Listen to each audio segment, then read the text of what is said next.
Hi, it's Ileana at Awakening Cosmic Reality Show, and today we have David Lotherington with us. Welcome, David. How are you? I'm excellent. Thanks for having me. Thanks for coming on. So David is a channeler. He's an energy healer. He's a teacher as well. So David, can you talk about what you do in your work, please? Sure. Well, I do Akashic Records reading, galactic DNA infusions. I teach for the House of El Mystery School. I do a lot of different things. I work primarily as a psychic surgeon, though. So I used to be a Reiki master, and then it kind of evolved into something new. So this is what I do now. Wonderful. And you just recently moved, so your place looks amazing. Thank you very much. Yeah, it's all about personal power and finding out your sovereignty for me. And also being happy as well, right? Because you want the right frequency of where to live as well. Exactly.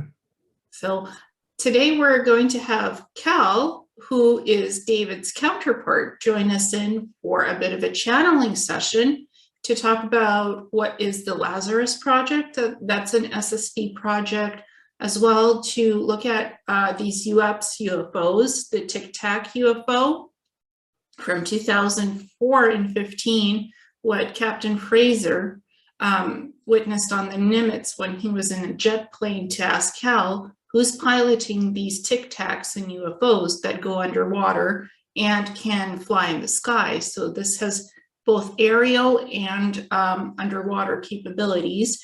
We're also going to look at the Hudson Valley creature that's been abducting people and experimenting on people in Hudson Valley, New York. That creature has been around for a while. So we're going to ask Cal who that creature is and why is it experimenting on people. So those are our three topics for today. So first of all, before we get started, I'd like to say what Cal is exactly. Cal is a 7.7 dimensional being. It is my higher self.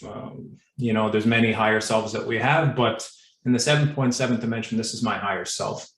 Cal is known as the Cal force, which is essentially a force that holds your soul to your physical body. And that exists in all living life forms. So Cal is a large collective. So when I channel him, sometimes he says we, but I channel him so often that sometimes he might be a little bit more personal. So, all right. Awesome. Did you have anything on that before we get started? Yeah, and you don't know anything about the three topics that you're going to channel with Cal, that Cal comes in and channels. Like when I mentioned these topics, you said, I have no idea. Cal will be the one doing the channeling, so he'll be the one to give the information about it, correct? Yeah, like I literally don't know anything about this stuff. And I do what I can to not get information from external sources. I try to get it all from myself, from Cal and my guides and other beings that I channel. So Excellent. So we'll give Cal a minute or however he needs to come in. Yeah, he's aware that we were going to be here. So just a moment.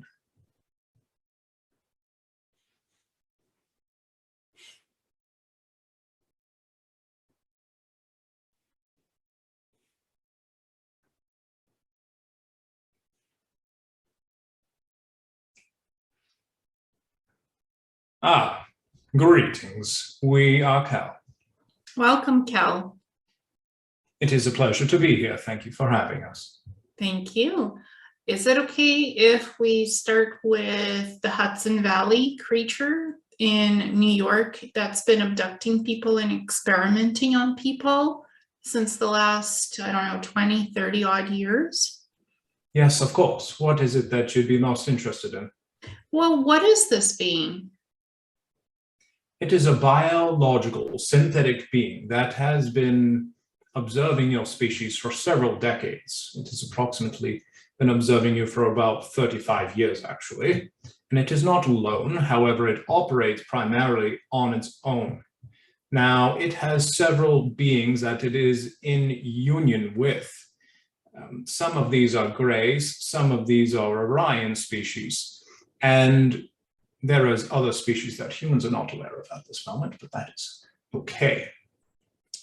As the hierarchy of power extends very far out, and it is farther out than humans are aware of. So most people are aware of reptilians and greys, but there are other species as well. Now, this species is conducting studies on particular behavioral patterns of certain individuals in localized areas. Now, some humans are within the vicinity of chakra points on the planet, and some of them are not. This being that we are aware of is studying the differences of the fields of humans that are existing within chakra points on the planet and outside of chakra points. So why is it abducting people? What's its purpose for doing that? Well, this being is a synthetic biological being, as we had stated before. Due to this fact, it is required to attain genetic samples and have the samples sent back to its designation or commander, one might say, although they do not use that terminology. But what we would say is that it is required for genetic structure to see the DNA sequencing and how it is affected by the energetic pulses emitted by the planet. Mm-hmm. And what frequency does this being resonate on? How would you like us to answer this? Dimensionally, perhaps another way? Yes, dimensionally, please. They are approximately in the 4.3 density. However, they do pop in, one might say, into your reality. So you can experience them. However, most of their reality is in another layer of experience, which most humans cannot perceive. So are these beings transdimensional? We would not say that. They are rather simplistic in their origin and function. Mm-hmm. This being, when I remote viewed it, it had sort of like a dream catcher on its chest, and that device allows it to open portals and go through portals. So what is that all about? What is that device on its chest? That is also a symbol of its creator. It is a synthetic being, and it is a created product by a fleet of beings that is just outside of your atmosphere. So it is a synthetic marker. However, such markings are identified. It is like a permission slip to enter particular gates and portals. And who are the beings that created this synthetic biological being? We have to ask permission to see if we are allowed to give that information. At this current time, they are coveted. It is within your government, actually, but it is a roundabout way. So we may get into a little bit of trouble by saying that, but essentially, yes. One moment, we are traversing around information we are not allowed to speak about to get your answer. There are many generations of humanity that are more advanced than the average person would think. These royal families that have enhanced galactic genetic profiles, they are able to and have been connected with galactic families for several generations, thousands of years, some of them, but more or less than several hundred years. And due to this fact, they have expanded their reach to the exterior of your atmosphere, of course, and connected with galactic beings who create such beings. So in a way, this species is being employed by the human royals of galactic origin to examine the condition of humanity itself. It is somewhat of a roundabout way to gather information. Mm-hmm. So when I ask about the purpose of why the people are abducted, when they're abducted, so it's their chakras that are being studied and other human body parts? Primarily the effects that energy has on the genetic profile of humanity, and the chakras, of course. And is it the Rh negative people that are being abducted the most in Hudson Valley, New York? And not just them, it is specific family groups that they are looking to examine, because there are familial traits that are pervasive in all abductees from this particular individual being. There are trends that exist between the members. Mm-hmm. Not particularly Rh negative factors, but however, genetic lines, yes. And when I remote viewed this being Bahar, he called himself Bahar. He had this sort of body that looked reptilian with claws and a gray head. So how is that combination created? It is due to its insectoid genetic structure, which works very well with artificial intelligence or synthetic creations. Mm-hmm. So when these people are abducted in Hudson Valley, New York, is this hurting them in any way through their family lineage and through their life?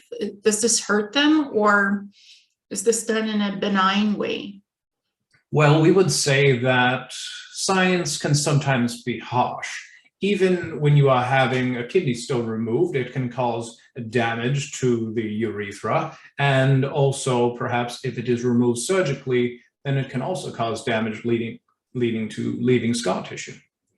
Now, with procedures of galactic origin, usually the symptoms are slightly different, of course.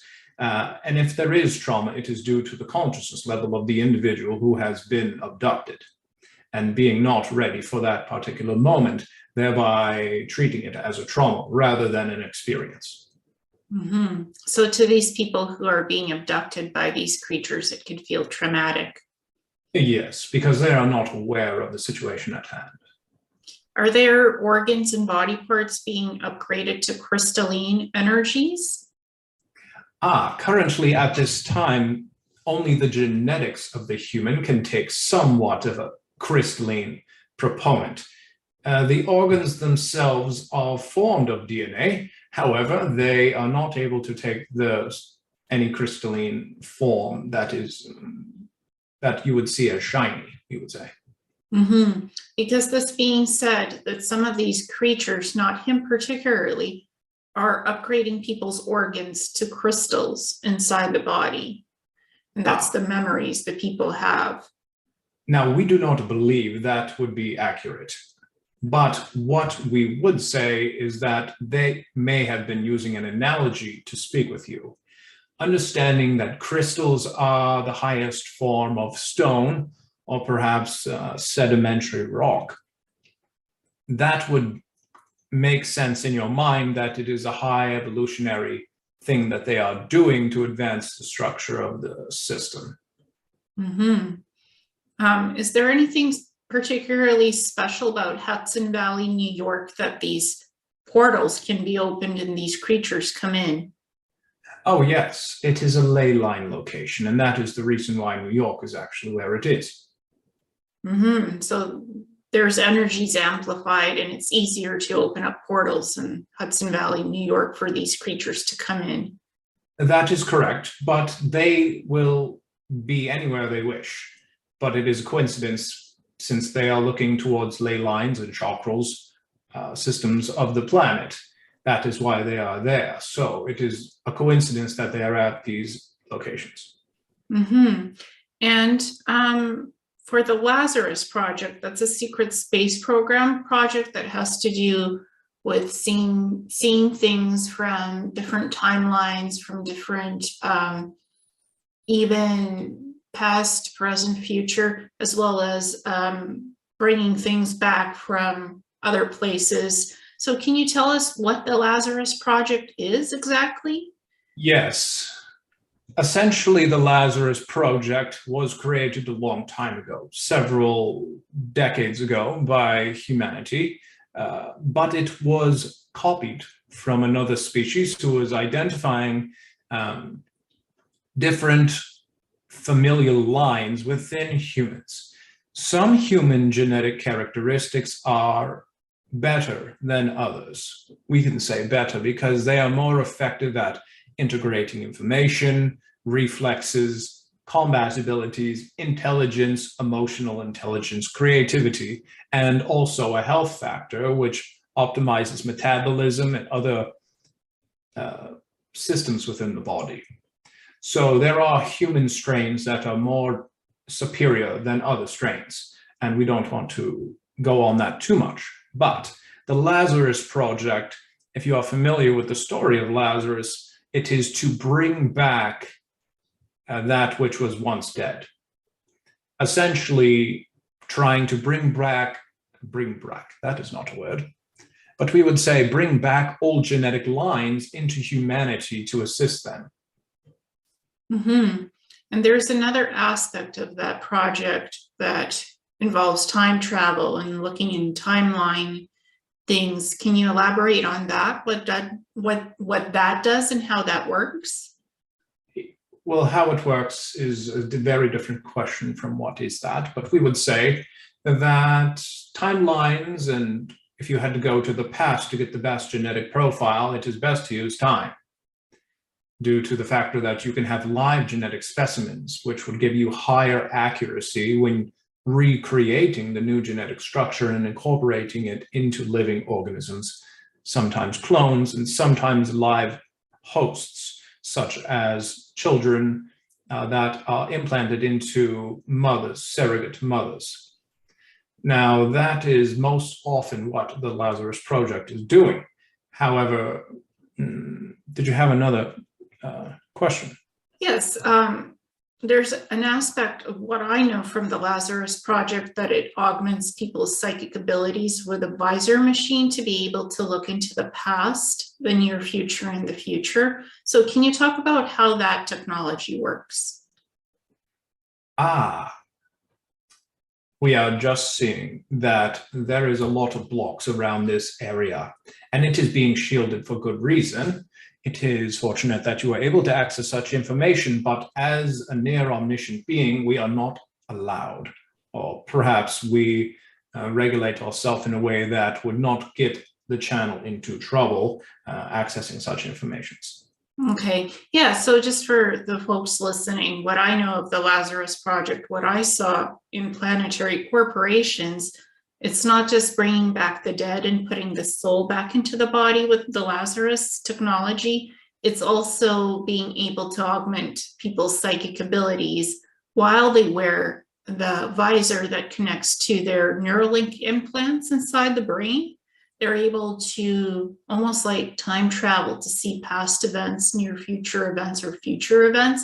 So it's like almost activating precognition abilities with this technology in people's brains who have Neuralink implants connected to their neurons and axons. So it's advancing augmented brain functions for telepathic psychic abilities to literally take the mind and ride it into the past and the near future and the future, to be able to take your mind and travel, time travel. Sometimes you can alter timelines with this technology as well. If something needs to be altered that's negative, it could be altered for a positive timeline event. They can rarely do that because you need a lot of permissions to to literally work with timeline changes. Yes, that is correct. Yeah, so this is what I know about the other aspect of the Lazarus project. The first aspect is, of course, bringing souls back into the body, reanimating the body from the dead and working with genetics. But the other one is the timeline component of taking the mind and allowing it to go wherever it needs to go and look at things. So this is two parts to the Lazarus project. Yes, and we can elaborate on the soul perspective if you wish. Yes, please. And what we would say in this regard is that it is easy to get a soul to go into a body, but as long as the body is viable and sustainable.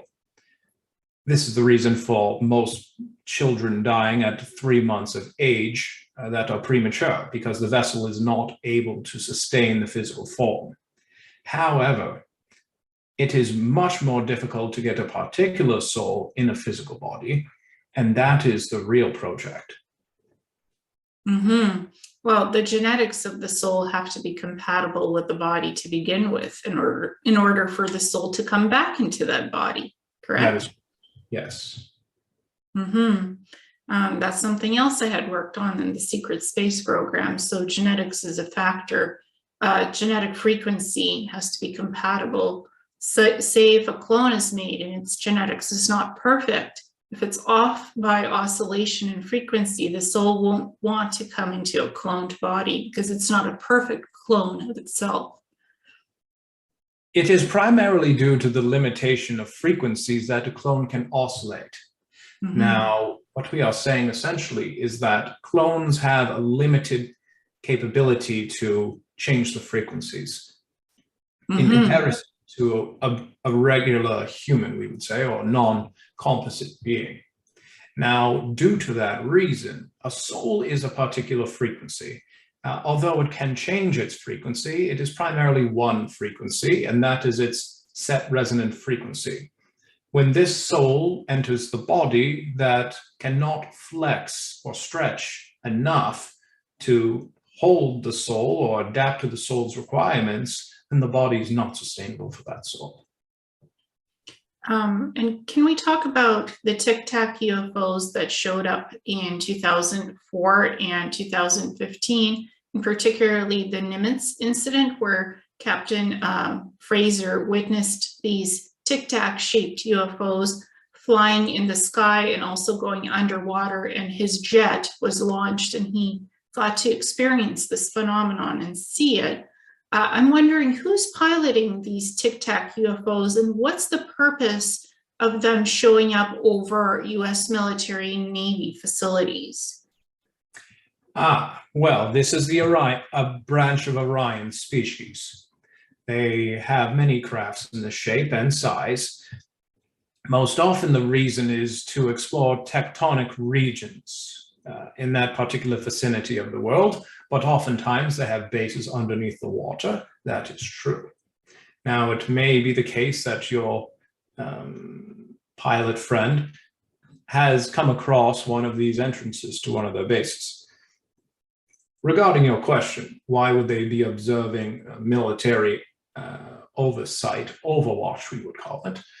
Well, Orions are a warrior species. They are also very careful when it comes to beings that are observing them via telemetry and predicting the behavioral patterns of their ships.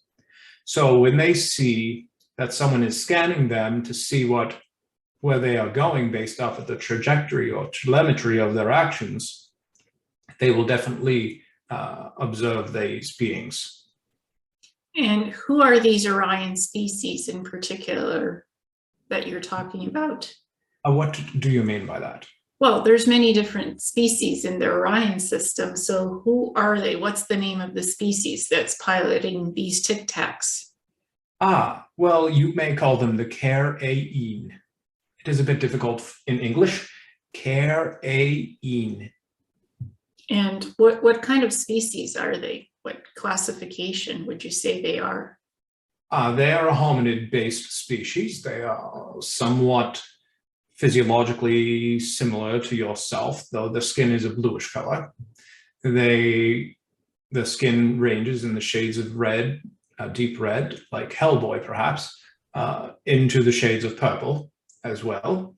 And they are approximately 5 foot to 5'4" in height. So they are a little bit smaller, but they are very telekinetic and capable beings, very intelligent as well. And do they remotely pilot these Tic Tacs, or are they actually inside the craft when it's being piloted? That is dependent on the mission at hand.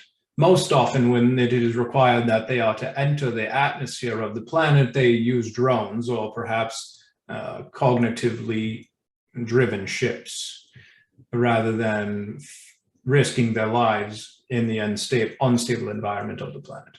Yes, because it looks like these Tic Tacs are not huge. They're not even very big, so they move fast.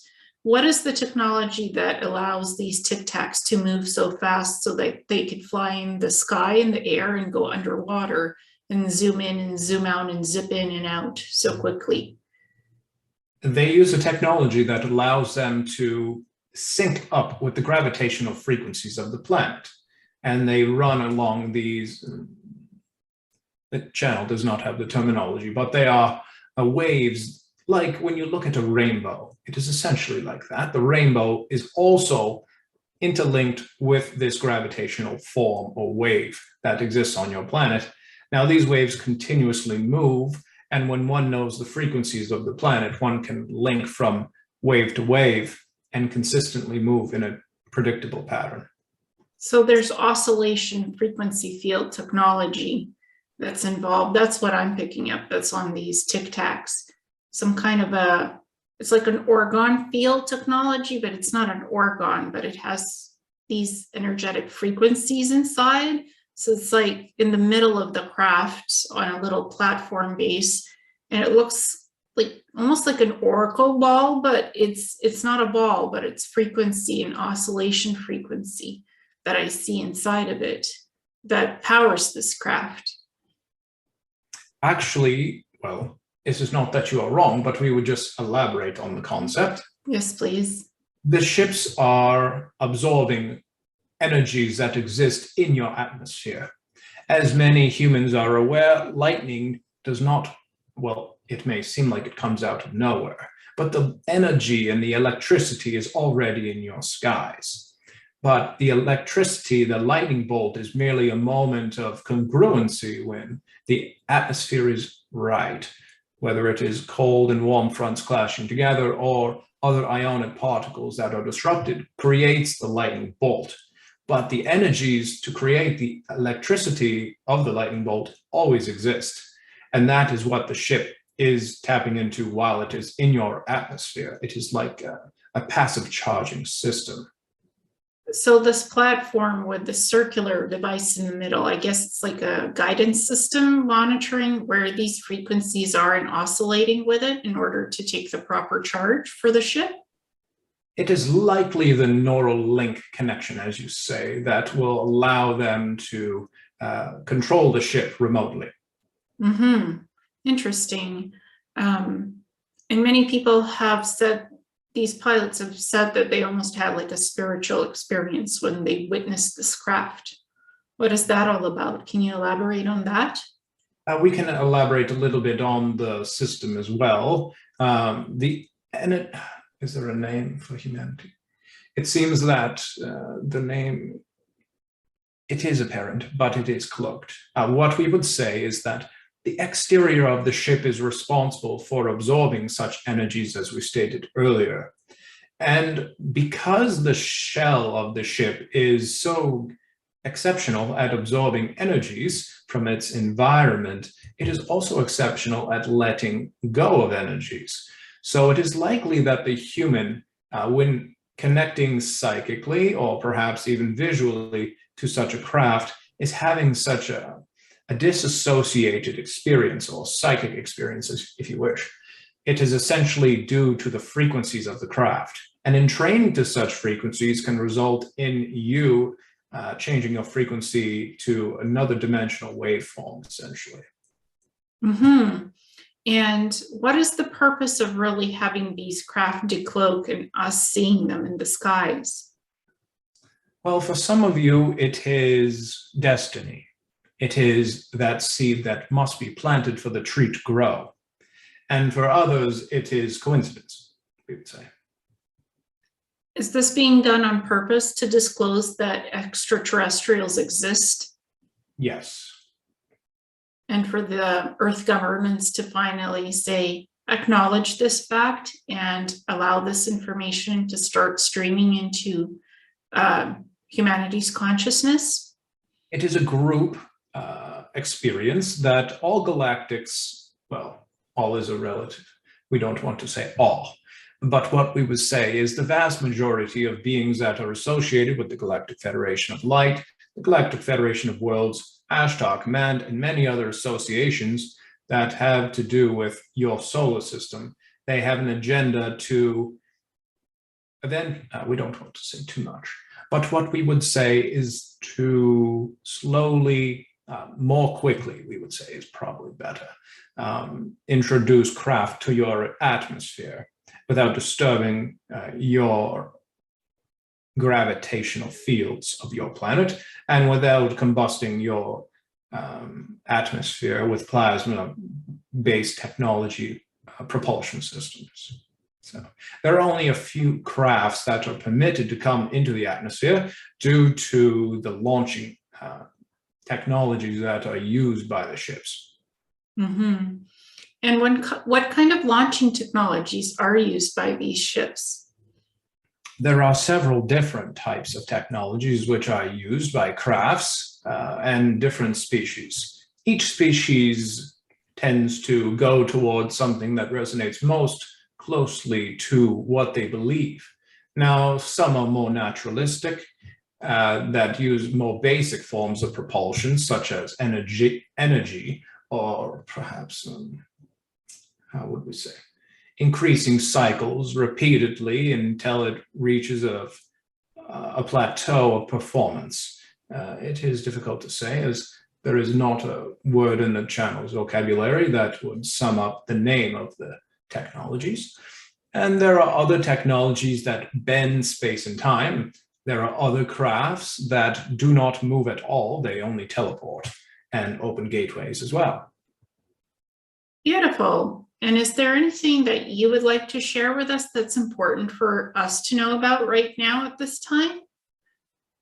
Are you referring to planetary or locally to Canada? Or what are you referring to? Planetary and Canada, both. Let us see. There is great change in your reality coming. Perhaps your reality, but also the viewers. And such change brings new beginnings. Sometimes humanity has difficulty letting go of old things and old patterns of behaviorisms. One may see, we don't want to say that, that would trigger too many people to be afraid. But what we would say is sometimes change is good. And when financial systems tend to change, it can be a blessing. Because in order for something to be created, sometimes that old system must be destroyed. And if the collective consciousness of humanity is guiding one system to work, which is your financial current system, and there is an exterior system that is more prevalent and more efficient and more loving, we would say, that is wanting to be created by many beings, not just humanity, but also those who support you. And if the collective consciousness of humanity is maintaining such, you would say, more neutral financial systems, then it will clash eventually with the new systems which are trying to emerge. And we could give you a basic example like Dogecoin, or perhaps your, what is the other system called? Bitcoin? A Bitcoin, thank you. Now, these are just examples. They are not the example that we are referring to, but such systems are trying to overwhelm the old system. And for the new system to come in, the old system must transition out, and it will do so fiercely. So with great change comes great tumultion. With tumultion creates chaos. So it is important to have everything in place that you may need if chaos occurs in your system that you're existing within. So the quantum, it's a quantum reset in the kind of different changing the financial system. The quantum one is supposed to, from what I've heard and understand, it's supposed to bring back equality and supposed to bring back harmony and supposed to remove this greed without permissions of being greedy and taking money that doesn't belong to you. This quantum system isn't supposed to allow that to happen. Now, is that correct? Well, that is somewhat true. And what we would say is greed will always exist as long as there is humanity and your level of consciousness, not just yours personally, but humanity's. However, this new system is based off of karma. And this will significantly change the way that money is valued and who will receive such monies. Thank you. And is there anything galactically going on that we should know about right now? Let us just see. One moment. The channel has an itchy arm. Let us look. Yes, there is a lot happening exterior to your planet. And this is primarily, we are just looking at what is permitted. One moment, please. There are many systems that are in place to have this contact. We are aware that several of you are interested in such a thing. And there is more information we must loop through. Yes, agendas are different from many different beings. And due to the difference in agenda, disclosure is having hiccups, we would say. It is coming in short bursts, but, and this is primarily through channeled beings such as the one that you are speaking to, David. However, there are other beings as well that are channelers, and they are portraying their messages onto humanity as well.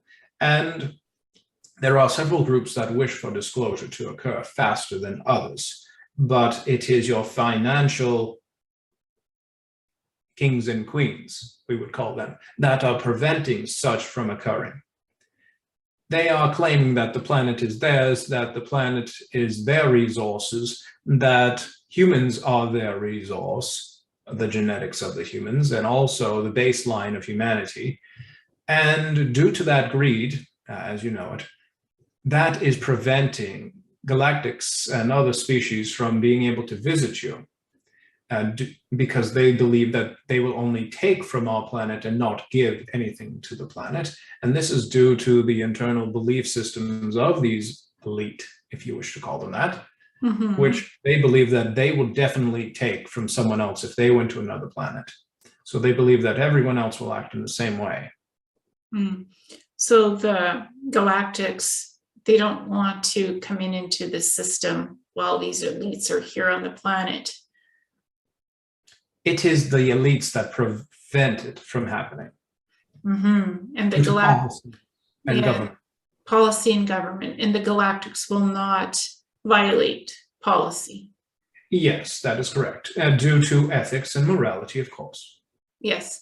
Yeah, that's what I've been getting as well. So, but there's telepathic communication with the galactics happening between the willing humans for the positive ones, right? Yes.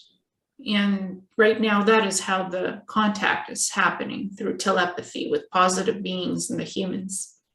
Primarily telepathy, but also through channeling as well, and other altered states of consciousness, through dreams, through astral connections, and also even through mediumship.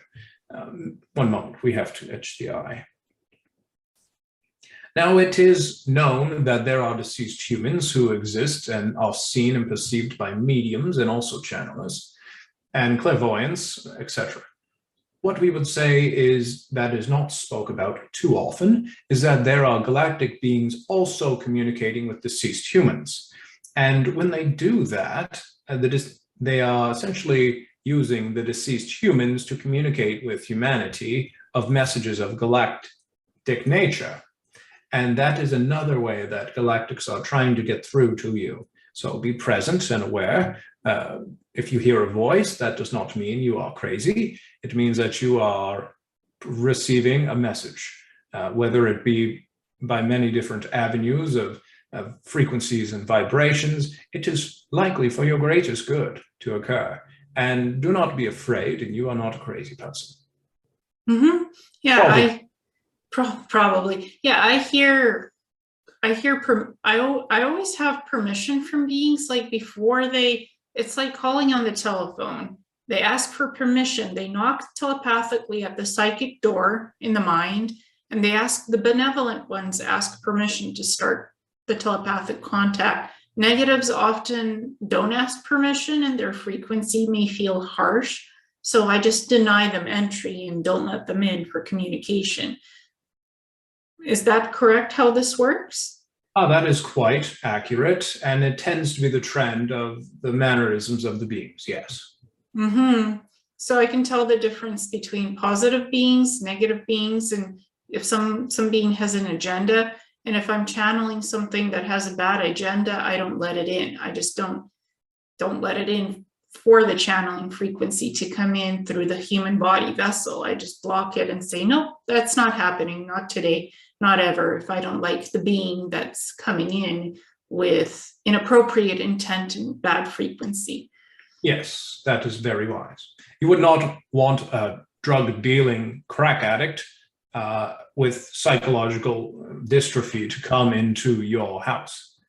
And it is the same situation. Yeah, you don't want negative beings coming into the physical body channel vessel and embodying that frequency in the human body of the vessel, because that leaves an angering, lingering effect, an energy, a psychic residue, if you will, of ick factor. Yes. Even if the being leaves, it still leaves a psychic residue of dissonance energy, if you will. It essentially comes down to what is it that you allow into your field? It is sovereignty, a lesson in sovereignty. Do you allow icky, yucky things in your field, or do you not accept anything but the best? I do not accept anything but the best.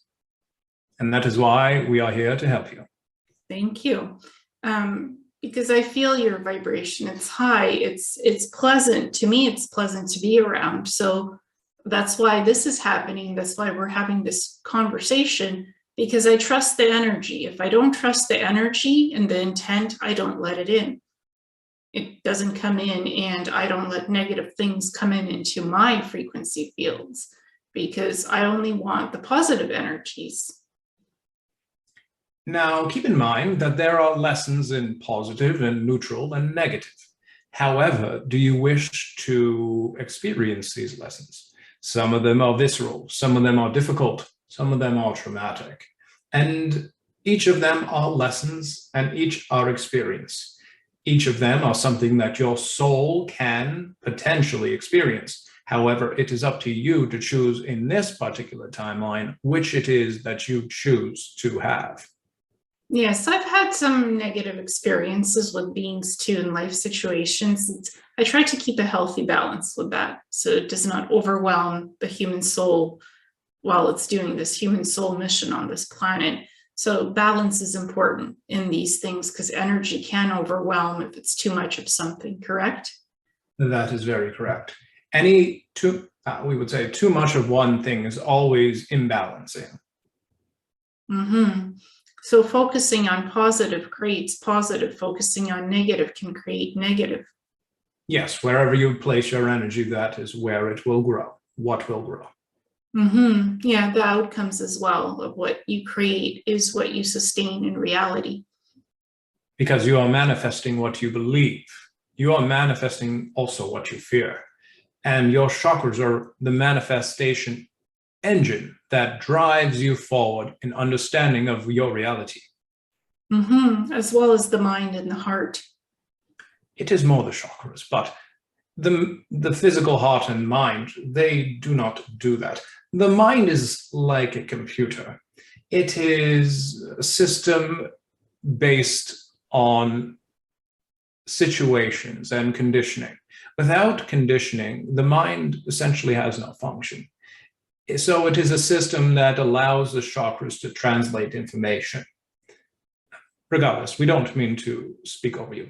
Mm-hmm. No, I understand, but the mind also creates the manifestation aspects in the filtering of a computer system. Yes, it is the filter. Mm-hmm. Yeah, it's part of the manifestation along with the chakras, because these are all tools that work in conjunction together. If there is a problem with the chemistry of the brain, then the translation of the information comes through poorly. And when it is translated to the chakras, when experienced, it may come through negative when it is supposed to be positive. For example, if you have someone who is addicted to very bad drugs, and there is an intervention placed in front of them, and they may perceive this as a betrayal of them, whereas everyone who just wants to help and to heal them, they may see it as betrayal due to the chemical imbalances within the brain. and the translation of the message. Then they don't have a positive reaction to basically the intervention, and they're, no, I don't want this, no, I don't need this, denial, denial, denial, when they need help. So Yes. that's the negative manifestation aspect of saying no to the help when you need the help, but you don't recognize that you need it. That is correct. Very good example. Is there anything else that we should know about at this time? There are several things. However, we do not have 100 years to say everything. What's the most important thing that we should know about right now? It would be to make sure to care for yourself. Many times people forget to do that. And many of you who are observing the channel, rather Ileana's channel, are having difficulty with self-love, self-care, and also taking care of immediate family members because of your lack of self-love for yourself. If you wish to be successful, it is required that first you fill up your own cup, as the expression goes.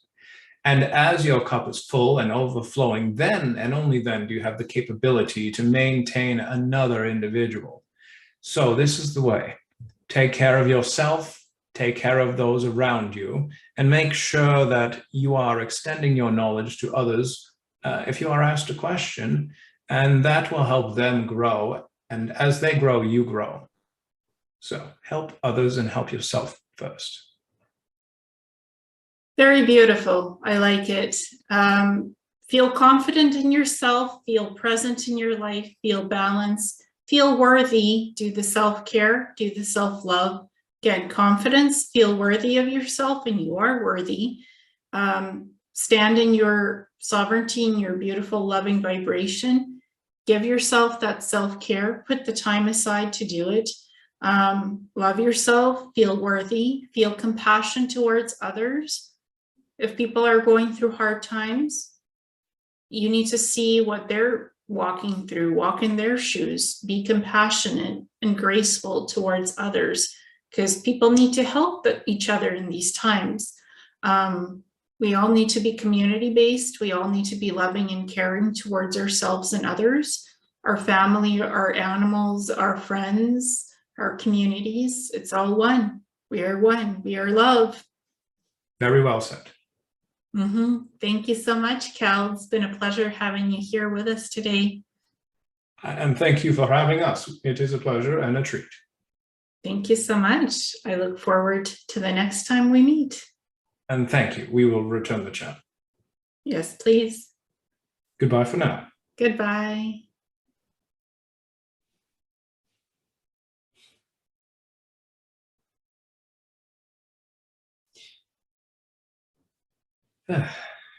Hey.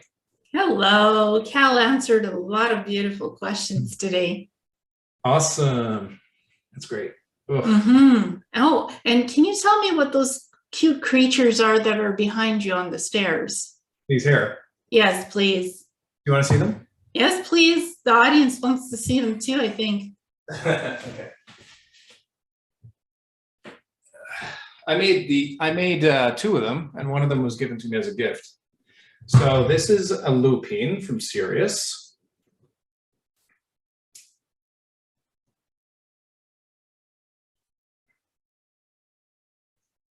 Very good. I'll show you the other ones.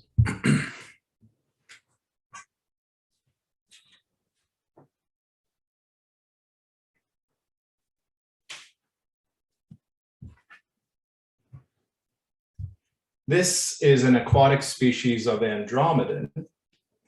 And when I actually channeled before I made both of these statues, and each one of them took like 4 hours or so to make, and I was just channeling the entire time. And anyway, he wanted me to draw him with his eyes like very happy, kind of like manga style almost. But if you look at this and you squint your eyes, you can start to see like where his eyelids actually are. Like his eyes are quite large. And he has these vents under here, and he has gills on the sides of his ribs as well. He's very tall. And he And looks he's like in. he looks like he's smiling like this. Yeah, he is. That's what he. So when I seen him, he has this purple glow that emits from the top of the head, and this is almost a cartilage, like a shark fin or something. And this was, I can't remember the maker of this. It wasn't me, but she makes galactic statues. This is a Arcturian species. I'm not sure which species of Arcturian specifically, but yeah. Wonderful. Yeah. And I mean, I'm so happy that you have them on the stairs so people can see them when somebody comes in.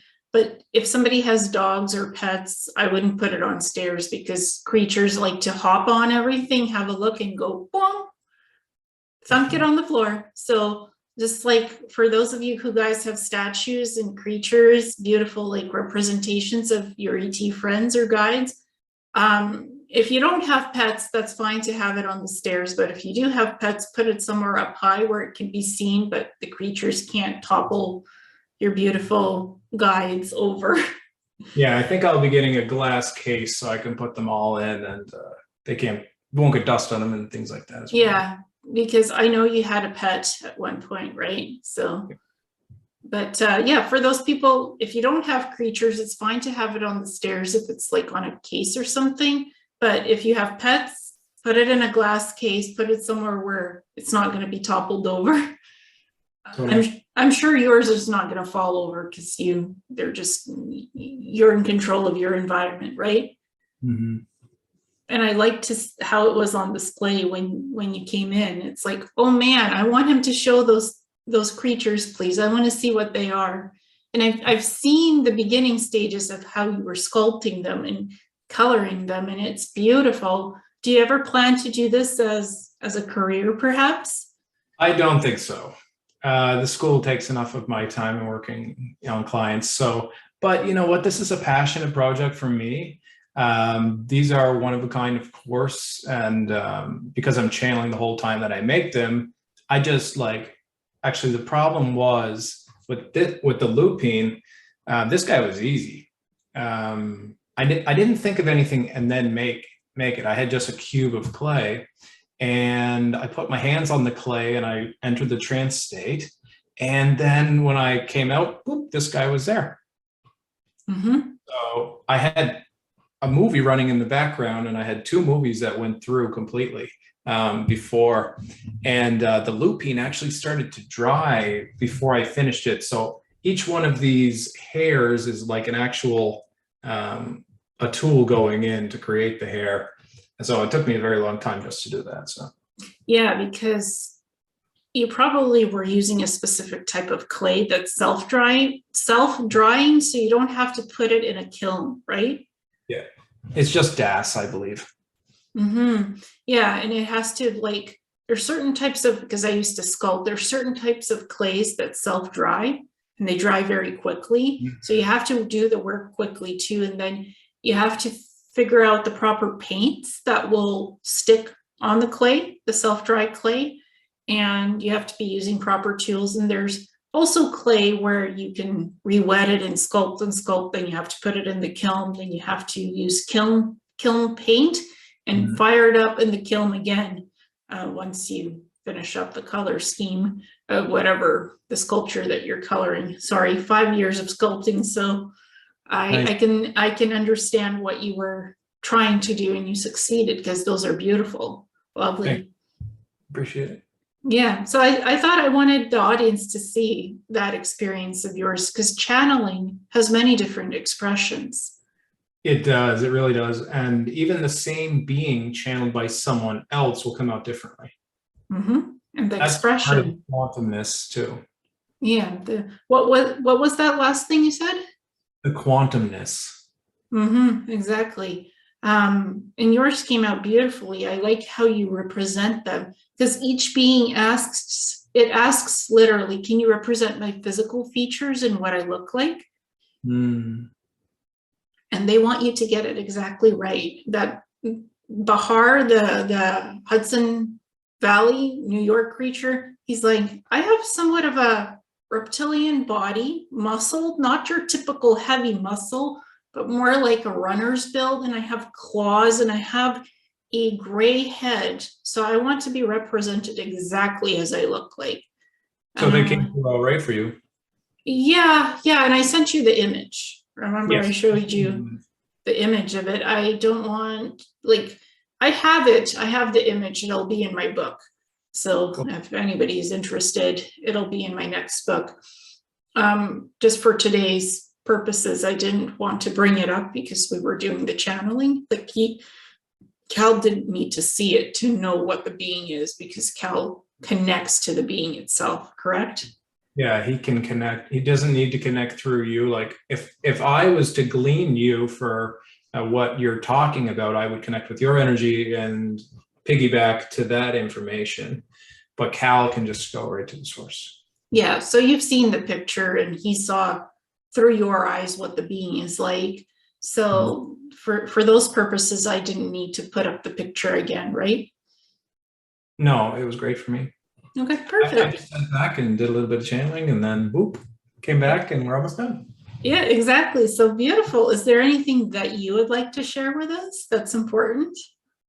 Well, take care of yourselves. Cal is just kind of observing. He's saying, take care of yourselves and then take care of other people.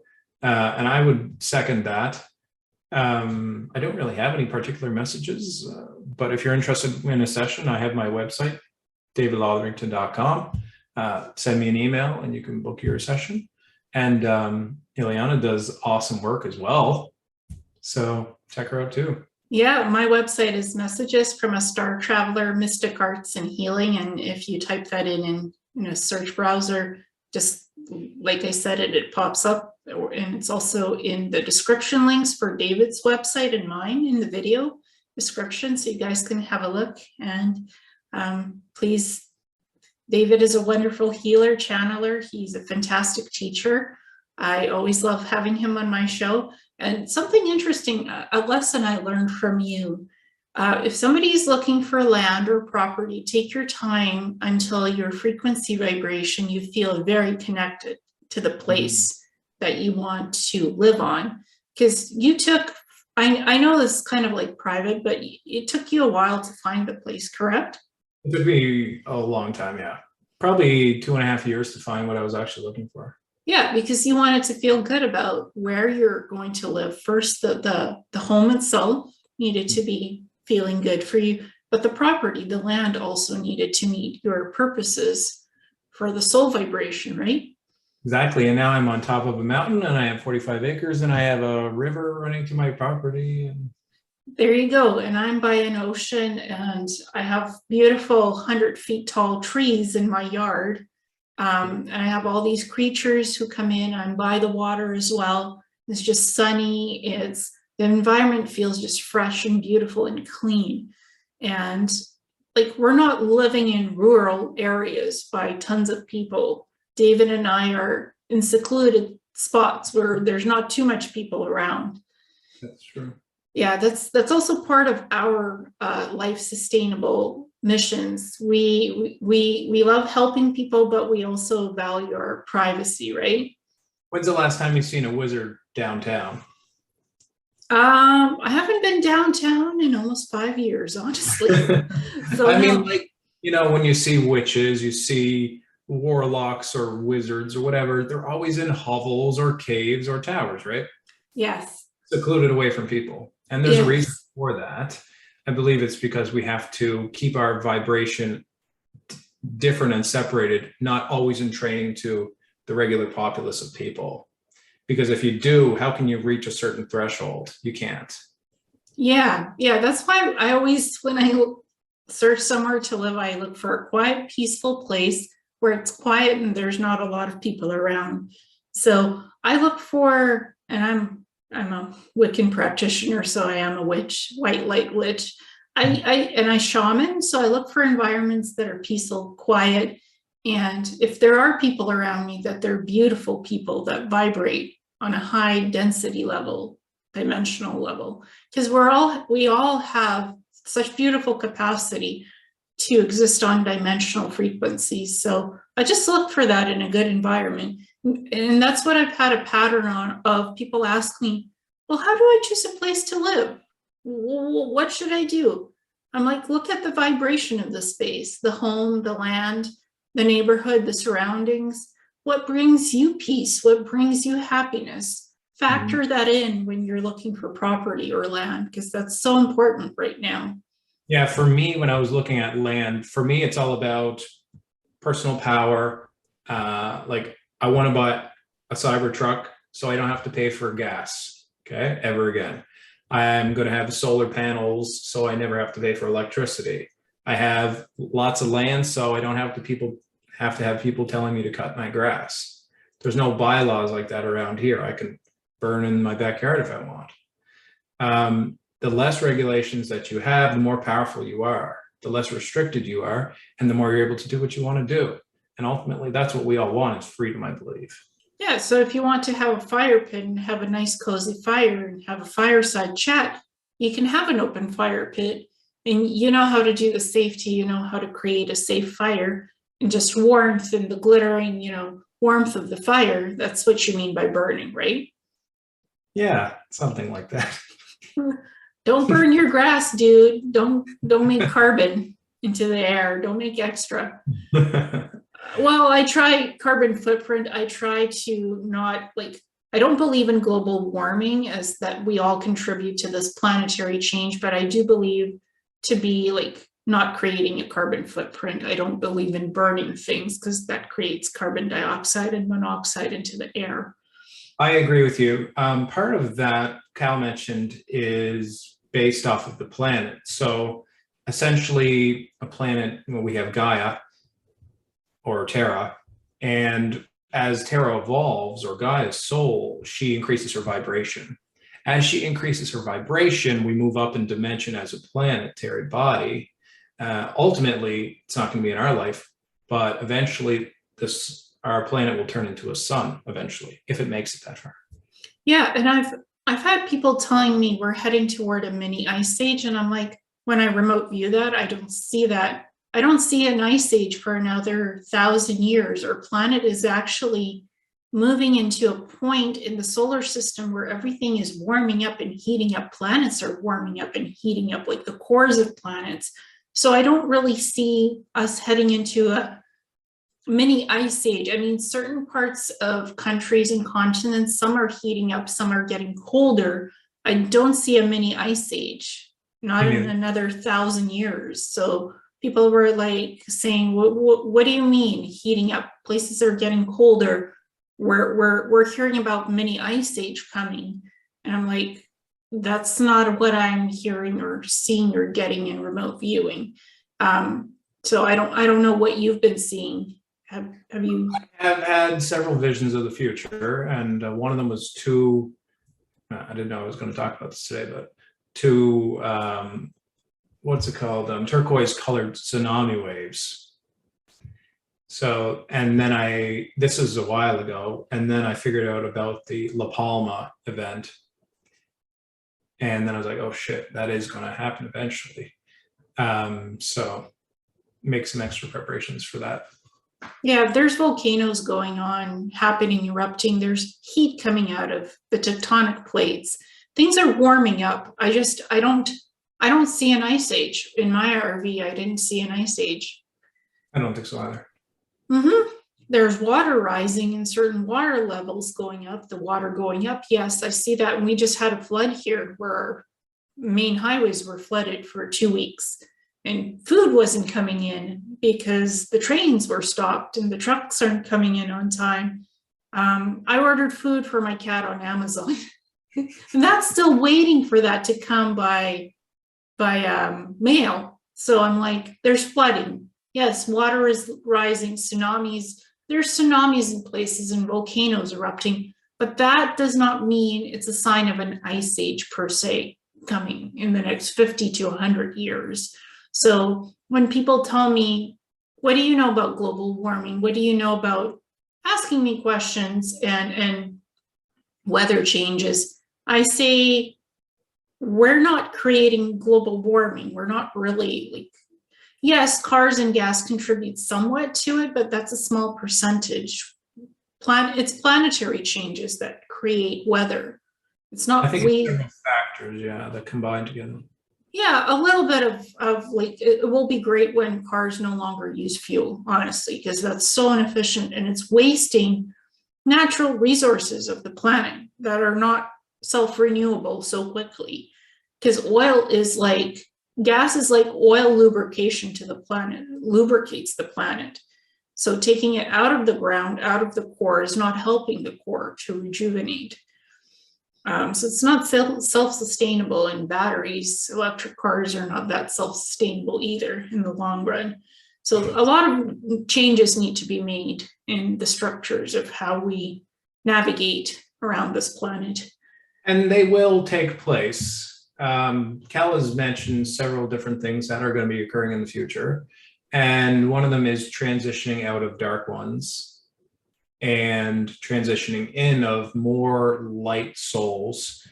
And there's a lot of information in what I just said there, but essentially we will have our time to build up and create the world that we want to create before they have their chance to come in. And like, we're going to pump the brakes on the dark ones for a little bit and ramp up the light ones, and then the dark ones are going to start coming back. So they're going to be fighting against the wall like we're fighting against the wall right now. Mm-hmm. Yeah, well, there's cycles of change that come and go, so it's time to remove the dark and bring in more light, because we need that right now. We need change, so we need to go and move on the cartridge of scale of from 0 to 1 civilization at least, and remove the polluting things like cars and stuff and fuel.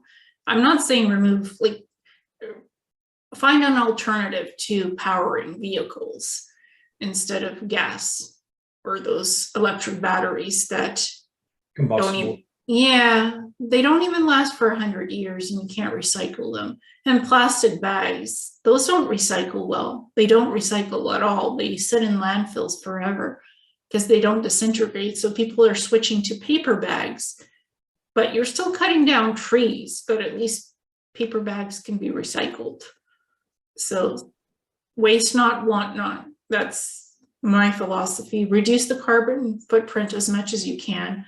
I don't drive anywhere, practically nowhere. I try to work from home, so I don't use up too much gas. And right now we're restricted to 30 liters of gas. So it's not like you can just top it up fully and go. There's a bit of restriction because, again, it's resources are not coming in so quickly to BC. They're fixing the highways right now to restart things by December 1st in January.